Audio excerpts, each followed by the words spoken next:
Kızcayı seven bin Geçen gün başkanı aramış. Evet. Geçen gün başkanı aramış.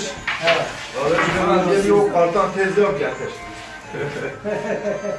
Ya diye buna benim başıma bela. Aşağı inem diye yaşıyorum ama Benim gidemiyorum diye. 1200 ve 3 hissede 9 kalır. Değil mi? Kalmış yarı kendilerine yaptı. Müzeyyen değil mi? He.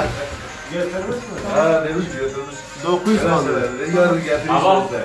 Aleyn anasına de. Benim 600 kalır.